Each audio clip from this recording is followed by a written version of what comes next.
नमस्कार, स्वागत है आपका स्वदेशवाणी में। मैं हूं श्रेयोशी।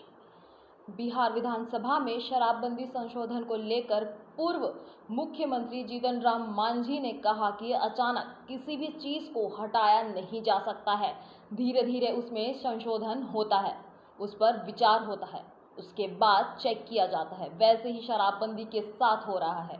मुख्यमंत्री किसी भी तरह से शराबबंदी पर जिद्दी नहीं है, वह लगातार संशोधन कर रहे हैं, लोगों की बात समझ रहे हैं। वहीं कांग्रेस नेता अजीत शर्मा ने कहा कि देश के किसी कोने में शराबबंदी नहीं है, सिर्फ गुजरात और बिहार में है। गुजरात में भी इतनी कड़ी कानून नहीं है। यह संशोधन सिर्फ आंख में धूल झोंकने के लिए हो रहा है। शराब माफियाओं को सहारा दिया जा रहा है। आया है जिसमें बहुत सुधार आया है। हम समझते हैं कि इसको कुछ दिन चलेगा, इसमें फिर क्या विकृतियां आएगी उसके अलावा उसके पर सरकार सोचेगी।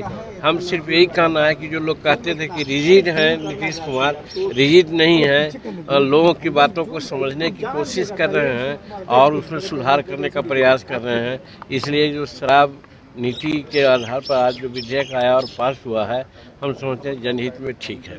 आपने कई प्रस्ताव आपने भी कहा था कि 1990 वाला लागू हो, उस तरह का। हम पहले उसका जवाब पहले यही दिया कि जब कोई मुकाम पर जाना है, जैसे मकान पर चढ़ना है तो 1 सीढ़ी 2 सीढ़ी 4 सीढ़ी 10 सीढ़ी पर जाते हैं, तब मकान पर चढ़ते हैं। एक छलांग में नहीं लगाते हैं। उसी प्रकार से ये बातें हुई है, वो भी कुछ समझ करके लाया हुआ है कानून, और वो कानून में कहीं ना कहीं दिक्कत हो रही थी।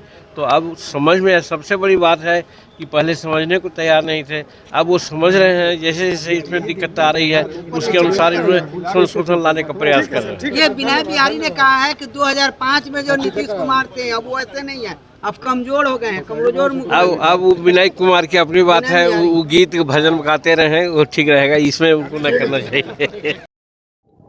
देखिए, संशोधन तो बहुत बार हो चुका है।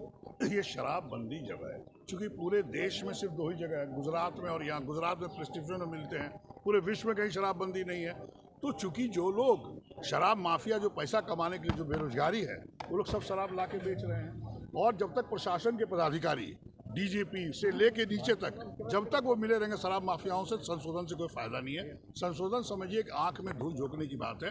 हर बार संशोधन होता है। हम लोगों ने दिया है प्रस्ताव।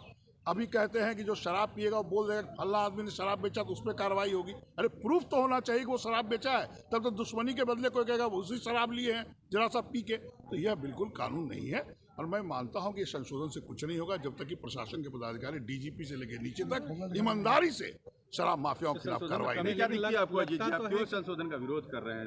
संशोधन में है कहा कि आप शराबबंदी कहा आप संशोधन में देख रहे हैं कि शराबबंदी लागू होगा, वो तो थोड़ा बहुत संशोधन करके हर बार कर रहे हैं। आखिर अगर शराबबंदी पहले था, संशोधन क्यों कर रहे हैं? करने के लिए जनता को आंख में धूल मत झोंकिए।